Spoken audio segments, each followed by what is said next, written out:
Looking to improve your fitness business while keeping your bottom line in good shape? Let the Gym Administrator help you achieve those goals. With their powerful team of fitness industry professionals at the ready, the Gym Administrator covers a wide range of industry-related products and services that will help you build your business and increase profits. The Gym Administrator works with reliable industry suppliers and vendors that place a heavy emphasis on service, just the way you remember it. Give them a call at 914-494-1066 or visit them on the web at thegymadministrator.com as well as all social media platforms. The Gym Administrator, all your fitness needs under one roof. Scan the barcode at the bottom of the screen to get started today. The Monty list of greatest managers, and All right. I need you to critique it and destroy it if you don't agree with it, as you always do. Okay. As you destroyed What? the 80s and 90s list of All right. songs, except for Come On Eileen, which is a great song. Yeah, and based on a Mike Monty fantasy. Go ahead. I had to. Yes. I had to. It's just But you're right. You're right. Unbelievable. Yeah. The 12 greatest pro wrestling managers. Are you ready? 12? This is purely the Mike Monty list. Jason Morning has Heenan at number 1. Jason, you'll have to wait to find out. Little Patty, good to see you, buddy. Number 12, Gary Hart, WCCW. Okay. You want thoughts on Gary Hart? I was going to ask if you wanted me to comment on Gary Hart was great. All right. Gary Hart was actually intimidating. You know, not many managers were intimidating. Gary Hart was intimidating. He was a big guy, very tall man, always wore a suit, always sharp dressed, and had very soulless eyes. I don't know if he put that on purpose, because I've heard he was a great person, from what I know of him, or I've heard about him. I know nothing about him personally. But, yeah, that guy was a damn good manager, man. He was good. He could talk. He was scary. He was intimidating. And you believed what he said. And that's the job of the manager. So, yeah, thumbs up. He was really good. Always wondered why he never got to WWE. He might have told that story. I don't know. Yeah, I don't know either. Look, we found out it's usually one of two things. It's either logistics, like, he didn't want to travel up there, or he didn't get along and didn't play the game that the Federation rules. Who knows? Right. All right, I think you might agree with this one. So you agree, Gary Hart, number 12? Should he be lower? I haven't heard the rest, but I understand why he's on your list for sure. Arnold Skolin, number 11. Arnold Skolin deserves to be on anybody's all-time list. Wherever you place him is up to you. But yeah, Arnold Skolin is I guess he's basically the original good guy manager. I mean, he's the quintessential good guy manager. Have there even been very many good guy managers as we go back, and we'll continue to go through your list? But Arnold Skolin was great. And he never even had to talk. Isn't that amazing about him? Can we say something about that? In the old days, when Arnold would walk out with Bruno, I'm sure Benny would say it. Hey, you took that seriously. Skolin was right there with him. He didn't have to squawk away on a mic to put Bruno over, and he certainly didn't have to squawk away to put Bob Backlund over. Bob Backlund it was great when that's why I was so excited when Arnold Skolin walked out with quick draw Rick McGraw. And yes, that happened. I thought to myself, oh my God, he's got Skolin. I figured big things were waiting. Unfortunately, that's not how it played out. But yeah, Skolin can be on anybody's list for sure. Number 10, J.J. Dillon. J.J. Dillon was, the most sleep-induced interview I think you and I have ever had to go through. Let me get that out of the way. But that was, you know what, Jimmy? Now that you say that, that was my least favorite interview of all time. Yeah, he was not. That was painful, that interview. Yeah, he was not sharp that day. He was a pleasant enough man. I'll say that. He was a very pleasant man. It was nothing like that, but he was just the drizzling snores. I was like, wow, man, where's your pulse? But although it was hilarious when his phone rang and it was his daughter and he picked up live on the air. I looked at you. I'm like, whant. That was. I think we made that too short, didn't we?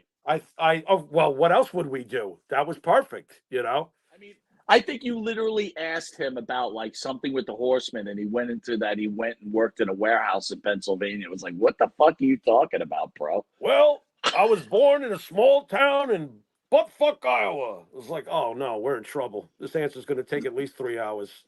Don't spoof your drink there. Oh, it was, yeah. But Jay, you know what? The okay, this is going to sound kind of rough, I guess, but the four horsemen themselves were the preservative. He felt like the additive. I didn't feel like, he was like, the glue and the straw that stirs and makes the four horsemen believable and all that other stuff. He was he was serviceable. I got to use the word. He was serviceable. He did his job. Do I think he's one of the all-time greats? Yeah, because history says so. So I could see him being on anybody's list. I'm not going to argue with that. He's J.J. All right. Dillon. So far the list is holding water. Yeah, you're doing good. Number Yeah. 9, the Grand Wizard. Wow, I'm surprised he's this low, but I guess we'll get to the rest of the names. The Grand Wizard was a great manager. Great manager. You just wanted to, choke him. It's just it's funny. I'm using the term now, but this little weasel, you know what I'm saying? Like this little SOB with his glasses on. Nothing worse than when you can't see a person's eyes, man. I'm telling you. You know what I'm saying, bro? Like you can't see their eyes. Wait a minute, that's Yeah. us. But there's you just want to just choke the Grand Wizard, and he was very convicted. He was great the way he talked. I finger point too. He was great with the finger pointing and everything. And anyone who stood next to the Grand Wizard was going to most likely be a star. So the Grand Wizard's one of the all-time greats. I think he's part of the unholy trinity, right? Between him and Blassie and Albano, they were the core. Yeah. They were the core. You're correct. They were the core of the managers that made the WWF and the WWF so special. So yeah, he's great. Wizard. Number 8, classy Freddie Blassie. You pencil neck geek. McMahon, I ought to throttle you with my cane. I was kind of between the Wiz and Blassie. I couldn't make the decision. I finally said, you know what? In the end, Blassie had more mainstream appeal than the Grand Wizard of Wrestling. Right. I'll tell you, and most people don't, I'm sure like some of, I'm sure Benny knows and Phil knows, but most wrestling fans don't even realize the enormity of Fred Blassie. Fred Blassie was a transcending wrestler way before even our favorite Hulk Hogan. I saw Fred Blassie on the Dick Van Dyke Show, for Christ's sakes. I was watching 60s reruns and boom, there he is. What did Andy Kaufman, I think it was Kaufman, My Dinner with Blassie? You know what I'm saying? Love that. I love that. I recommend that for any wrestling fan. Love that. Fantastic. Freddie Blassie was a legendary wrestler who became a legendary manager. And you can ask Frank Robinson from the great Baltimore Orioles when he tried to manage the Cleveland Indians. Or you can ask the great Ted Williams, who, after his great playing career, tried to manage the Washington Senators. It's not so easy to be great at both. And I understand this is scripted, but you know what? The execution was there. Fred Blassie was a Hall of Famer at both. Fred Blassie is a legendary manager. I couldn't agree more. I'm surprised he's not higher, but we'll see where we go with this. And by the way, anyone, you could go to Ken Patera's playlist.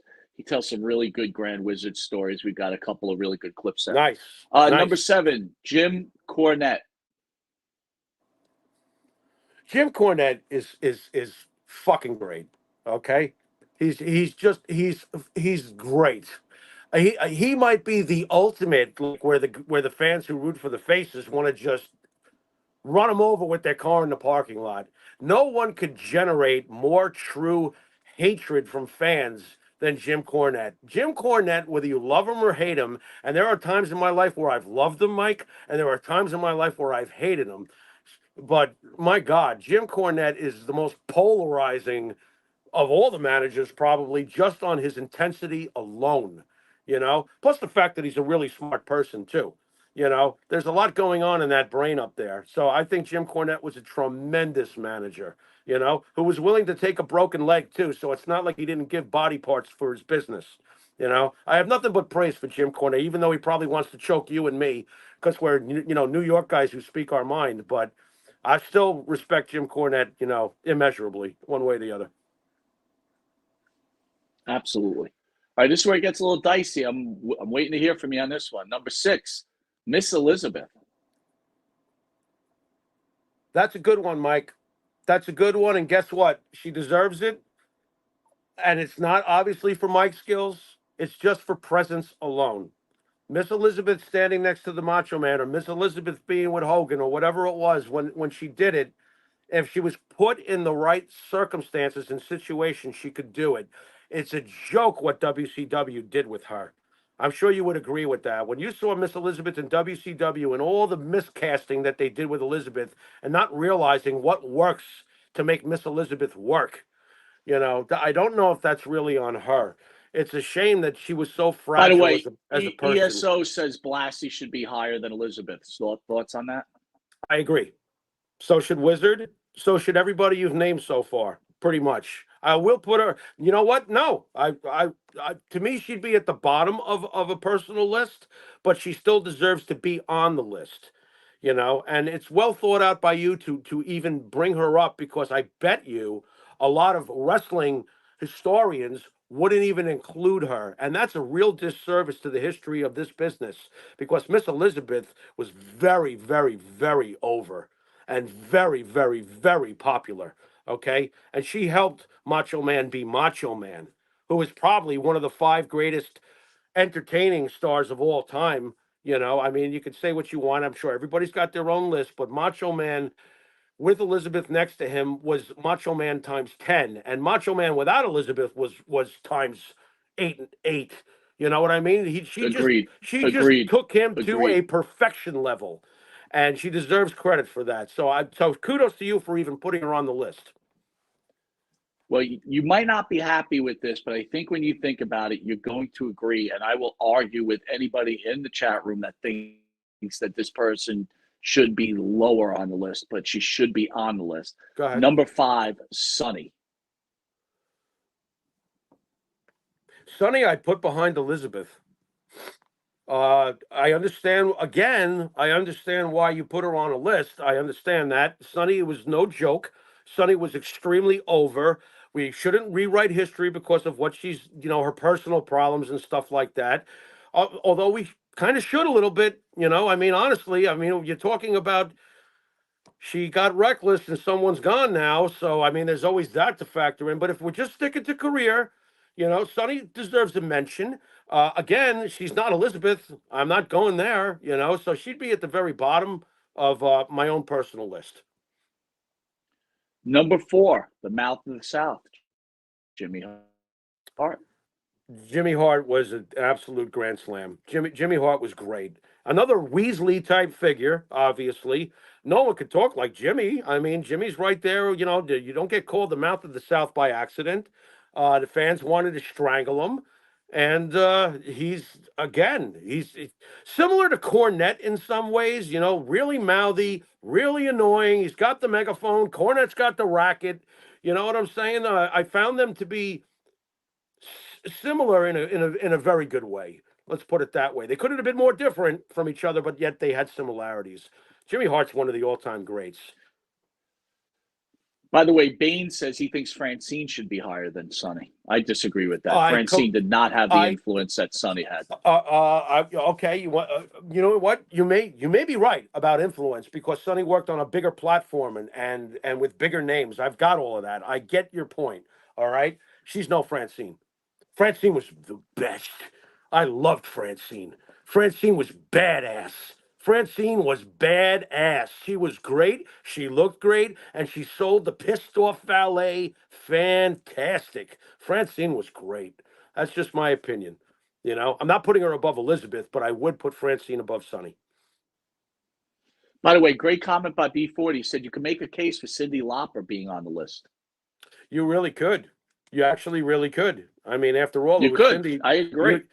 You really could. I mean, I know that it was brief and that wrestling is not her business, but her impact in this business. Look, the moment Captain Lou Albano made an appearance in Girls Just Want to Have Fun, we were off to the races. Agreed? Vince knew what he saw there. Agreed. Yeah, Vince knew what he saw there. You know what I'm saying?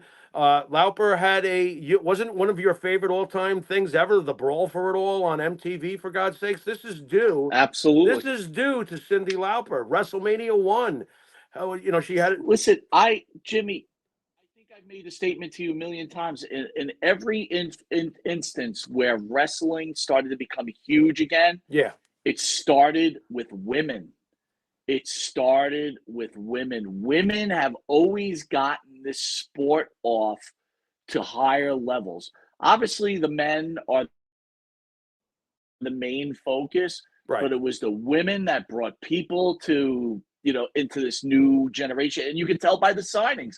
When you look at the Right. high level signings, Jimmy, the list across the floor, it's the Right. women. There's no Right. men there. It's all Right. women. Well, look, I keep things in All right, perspective. here's Society. Let me just get this in fast. Society shifts and yeah. society changes, but the song remains the same. Okay, I was raised in a house where I learned a lot about FDR, and behind FDR there was Eleanor Roosevelt. Okay, and the old saying is, I think it rings true. Behind every great man, there's a great woman, and nowadays, sometimes behind every woman, there's a great man. Look, if it's great, I ain't complaining. I'll leave it at that. Let me see.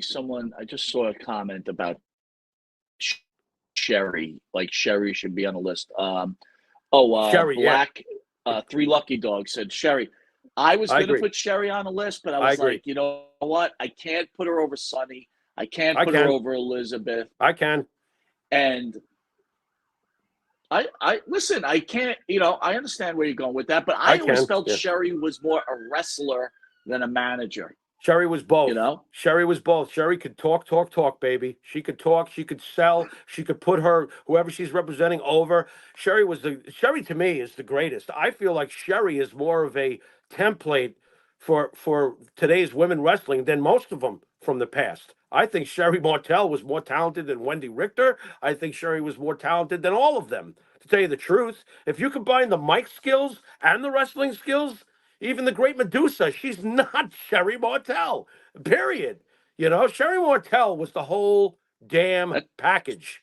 She really was. And I love Sherry Martel. She was great. I put her above everyone you've mentioned as far as the ladies.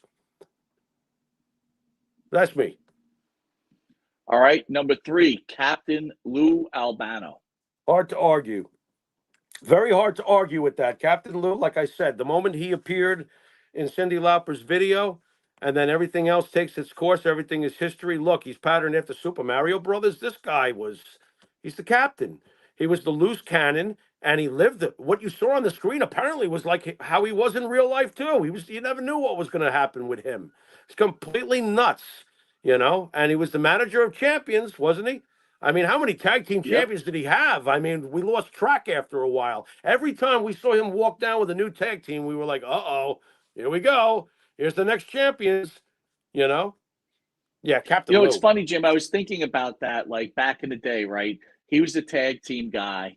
The Wizard was the Intercontinental and World Champion guy, and Mhm. Blassie was the guy that could never get the break. Remember when your favorite? Like Right. I always tell a story when Ventura Adonis finally came to WWE, when they got tagged with Blassie as their manager. I think I said, "You Right. forget it. It's over. Right. They're not winning Right. shit." And I was Right. pissed off, but it's funny when the Sheik won the title, it felt real. Like Blassie was beyond himself. He had finally Yeah. achieved something, right? Right. Yeah. It almost gets lost in the story that infamous night when the towel was thrown in. That Fred Blassie was a huge part of that story because he had been chasing to have a world champion for over a decade, I believe. He had been looking for that for the longest time. Bro, my shock that night, it still resonates with me. I could not believe the towel got thrown in, and this is how, after us suffering through Morocco being pinned and Valentine being pinned, Mass Superstar losing, Ventura losing, Adonis losing, your boy, Playboy Buddy Rose losing. I was like, this is how he loses? I mean, I'm still shocked to this day. But Dude, Freddie I Blassie, remember you and I used to watch The Garden, right? Because whenever it was sold out, you could catch it on MSG Network. yeah, And I remember I decided to go hang out with my girlfriend that night because I'm like, who cares, right? right, There's no right, way the Iron Sheik is beating Bob Backlund. And I remember that next day going to the Daily News where they had the little snippet of they always had the results in the sports page in the corner. And I right, was like, Am I reading this right? Yep. Yep. What just happened here? I could state not of believe it. shock. Yeah, state of shock. You know, and then of course we know what happened after that. Oh, here comes Hulkamania. Good stuff, man. Bobby Heenan, number 2. That was a tough one for me. Yeah, this is where I reverse the two. I think I know where you're going with number one, so we'll wait for you to say who's number one. But I feel that Bobby Heenan is, I understand back of the baseball card. Look, if I'm a historian, a wrestling historian, and I have to be responsible, Paul Heyman, the back of the baseball card, is the one that reads the richest. But I still believe that Bobby Heenan was the greatest manager ever. There's so many different things about Bobby Heenan that made him the greatest manager ever. You know, as much as you might want to choke Jim Cornette, as much as you might want to choke Jimmy, Mount of the South, they don't even add up, the two of them, to how badly people wanted to choke the Weasel. I mean, the Weasel was the greatest talker ever. He was able to. He's also the funniest. I mean, obviously that doesn't get lost here. The guy made you like hate him and laugh your ass off at the same time. I mean, how many people can do that? Listen to his commentary during the Royal Rumble. I don't know what's better, the Royal Rumble that Flair ultimately wins, or the commentary coming from Bobby. So here's another guy who was able to. And by the way, let's not get this lost. When he did get in the ring, he was good. Especially in his early days when he was wrestling at first. Bobby Heenan was a good wrestler. So he went from being a great hand in the ring to drawing incredible heat as a manager. And then he becomes one of the greatest color commentary guys ever. What did this guy not accomplish? It's like, oh my God. I feel he's the greatest manager of all time. But that's a personal favorite. So, Jimmy, I was thinking about that too, because it's weird, right? As time goes on, these great things that you remember, all of a sudden the new shiny coin takes over, and everybody falls into it. Like, Michael Jordan, LeBron James, Mickey Mantle, Barry Bonds, right? It just happens. And I'm sitting there. Obviously, you know who's number one, Paul Heyman. And I'm thinking to myself, man, I know it's Paul Heyman. The guy just came off probably the greatest Hall of Fame speech ever. Right. But I thought to myself, man, how can he be better than Bobby Heenan? Right. See, that's my conundrum here. I did it, but I did it unwillingly. I wasn't sold. Let me put it that way. Right. Well, I could see why Paul Heyman would be number one in anybody's list. Look, it's again to reinforce the Paul Heyman pick as number one. If I'm being historically responsible, Paul Heyman's got the back of the card. I mean, what he has done over the last 20 years or so, managing in the WWE on the biggest stage with the biggest money and the biggest entertainment stars in the business and stuff, is ridiculous. It's unmatched, because what he did consistently for 20 years in one company. I know times have changed, but these are facts. The back of his card is ridiculous. One of the greatest talkers ever. Everyone knows this. It's not debatable. Paul Heyman is one of the greatest talkers ever. And another guy like Bobby who can get you to laugh. He cracks me up. Paul Heyman's face is at ringside. He's like, he cracks me up. He kills me. I think he's a genius. He's hilarious. Never mind the fact that ECW will always be my, guilty pleasure. Everything that the guy ever did. Now, I will say this, though. As Paulie Dangerously, I don't think anybody saw this coming, this career. Paulie Dangerously, when you had guys like Cornette running around, I'm like, who's this guy with the phone? All right? I'm being honest. You know what I'm saying? But what he turned into over the years is undeniable. You know what I mean? Well, B40 says that he feels Heenan should be number one. I will say this. I agree. That's okay. Between the two of them,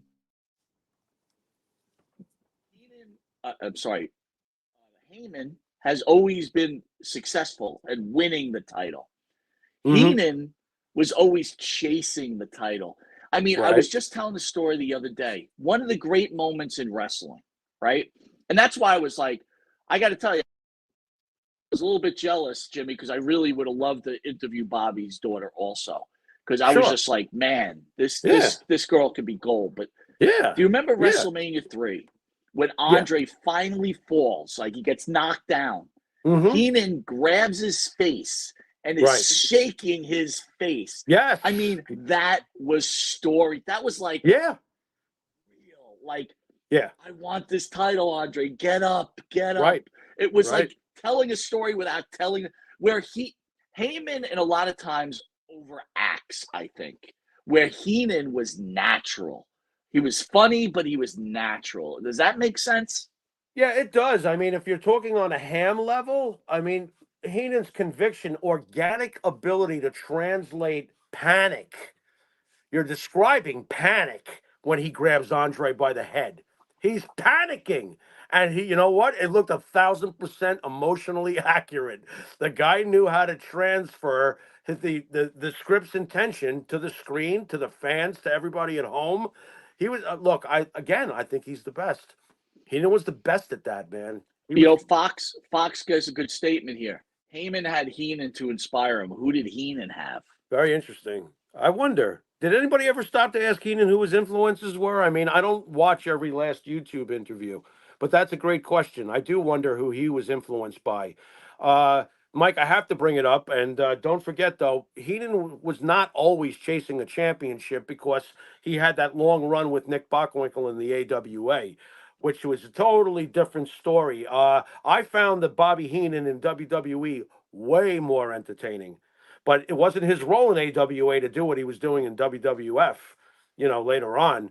I think that Vince McMahon allowed Bobby the Brain Heenan to show many more sides of what he could present to the folks at home. And that's a kudos to Vince in that Dude, particular case. you know what? That is such a great comment that you brought up Bockwinkel Heenan, because they were one of the great combinations in They pro were. wrestling. But Agreed. I will say this. As I've talked about Harley Race and never getting Harley Race, I never got Nick Bockwinkel. Okay. I thought he was awful I got all you. the way through. And if he had any positives, it was Heenan. Right. Heenan was so much better in the WWE than the AWA. It was a shame. Right. Right. And again, Well, this is just my opinion. I know there's a lot of Yeah. purists out Yeah. there that love Yeah. Bockwinkel. I'm not Sure. that guy. Sure. Well, if I could explain what it was, because I know you didn't get it with Bockwinkel. It's really simple, man. Bockwinkel was debonair, better than you. My shit don't stink, arrogant bad guy, and that's why people hated him. He was good at that. He had a face that said, "Please punch me." At the end of the day, sometimes it's simple stuff that the audience can relate to. And Nick Bockwinkel had that smug thing down to a science. I wouldn't be surprised if Ric Flair took a few notes with that smug stuff. Of course, Flair was way more flamboyant. It's not even, it's an insult to Ric Flair's charisma to compare the two. But the serious, arrogant, I wear suits and I'm a prick thing, oh, he was great at that. He was an absolute prick. And Bockwinkel did tell a good story in the ring. He took a beating like pretty well. I mean, when the good guy was like socking him in the mug, he sold it well. He was good at in ring storytelling. Different time, different time. Jimmy, not to interrupt you, but the return of Jimmy Fingers. We haven't seen Jimmy in a long time. He had wrote me. He had thought our channel was done, but he now realized we're back. So he just gave us a 10 spot, and he says this: no matter how you slice it, top three choices in any order, one not wrong. You know what, dude? I'm sorry. With my sunglasses, it's difficult reading on the screen. Yeah, So I'm right. going out of gimmick for a second. Thank you. Hey, who is that? I don't recognize None of them you. Who are have you? ever slipped to number 4 on my list in all of my 54 years on this rock. The captain will always be my number 1. I can't, Jimmy, it's a great comment. Yeah. Hard to argue about the captain. That guy was so effing entertaining too. It was insane. Right. I mean, you know what? Well, let's just go for broke, and I'll throw it out fast. If I had to choose a Mount Rushmore of managers, it would be Bobby the Brain, it would be Paul Heyman, it would be Jim Cornette, and it would be Lou Albano. Those are my 4. And that's how I feel about that. I feel like, you want to flip around the order, you want to do anything you want with it, but that's how I feel about the four greatest managers, in my opinion. You know. You know what? You know what, dude? Hard for me to argue, but I'm just going to take Cornette out of there, Okay. honestly, and I would either put in Blassie or I would put in. Wizard? The problem is, no, I'd have to put Jimmy Hart in, man. I would have I to could put see Jimmy that. Hart in. Longevity, I could back of the see that. baseball card. I could see that. I'm still going to go with Cornette over Jimmy Hart, but that's my own personal preference. That's fine. That's fine. I could see that, though. Jimmy Three Hart lucky is dogs. So real quick, Jimmy, we've got a show next week as we start to head to our new studio. And then, guys, we thank you for staying with us. Our production level will become much better. Again, our old studio had closed, so we had to shoot from here until we got the other studio up to par. Yeah. But Yeah. we'll be back in there. Our first shows, depending on what's going on with Jimmy, if he's around. Right. On May 2nd, Stan Hansen at 9 p.m. will be in studio. The great Stan Hansen, who actually has a picture on my wall against Hulk Hogan. So he's made the man cave wall. Then this is a big one. On May 3rd, Tony Gurria, the legend, will be in studio. Tony Gurria, Jimmy, what did Tony Gurria mean to you back in the day? Well, let's be honest. We root for bad guys back in the day, but Tony Gurria was a staple of that time period. You know, those early days when we were watching wrestling in the early 80s. You know, Tony Gurria was one of the great faces of his time. Tony Gurria was the tag team guy that you wanted to team with because whether it was Larry Zbyszko, Dean Ho, Rick Martel, you know, Haystacks Calhoun, I think I've got them all. You know, pretty much. I might be missing somebody. Forgive me. I don't sit up at night and read these things. But anybody who Tony Gurria anybody who Tony Gurria teamed with, it was almost like when Albano would walk out with the next team. You said, "There's the next champions." It was the same thing when Tony Gurria would partner up with somebody. You'd go, "Oh, well, that's the next tag team champions on the face side of things." You know. And let me get this in real quick. I want to get this in fast. You know, we've been talking about managers and what's the greatest thing about a manager, how he puts somebody over, obviously, and how he, you know, was able to sell the shtick. All right. What do you do with a guy like Mean Gene, who is greater than half that list we just mentioned and wasn't a manager? Here's a guy who put everybody over. I mean, for God's sakes, he could put anybody and anything over. You know, I just had to throw that out there. So I'm going to interrupt you on that for two things first. Yes. Jimmy Fingers with a 2-spot. Any chance of getting John Cena back on the screen? We had John Cena about a month ago, right? Or about a month and a half ago. But he'll be back. Of course. He'll be back. Of course. We love John Cena. He's great. Can I say this, Jimmy, without insulting you? Yeah, go ahead. Samantha Irvin, to me, is the greatest ring announcer that WWE has ever had.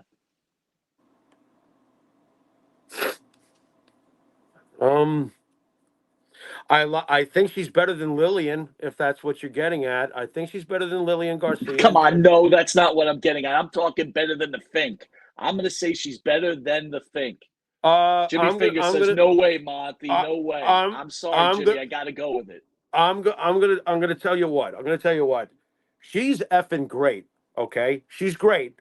She's not the voice of Madison Square Garden. She is not Howard Finkel. No way. I'm not doing it. Howard Finkel with that booming voice. I'll take Howard Finkel on my dream card as my ring announcer 10 out of 10 times. But I understand. I mean, she's great. Samantha Irvin or Gary Michael Capetta? Samantha Irvin or Gary Michael Capetta? You're a jerk. You're a jerk. What are you doing that for? We love Gary. What are you doing? Are you proud of yourself? Okay. It has nothing to do with our love for Gary. I'm asking. Okay. All right. Well, here's the truthful answer. Boy. No, you answer first. So this way I can blame you. I'm putting, first of all, Three Lucky Dogs says that Lillian was better than Samantha Irvin. Guys, Samantha Irvin is really the creme de la creme. She's really good, man. Booming voice, her style. She has changed ring announcing forever. I understand. I loved Finkel too. I love No, Gary Michael Capetta. it's not Finkel. Finkel's the prototype for what she is today. You know, I mean, you know why people are fighting you on this, Mike? It's not just because they're fond of their history and that's how they feel, which is perfectly explainable. It's that she's now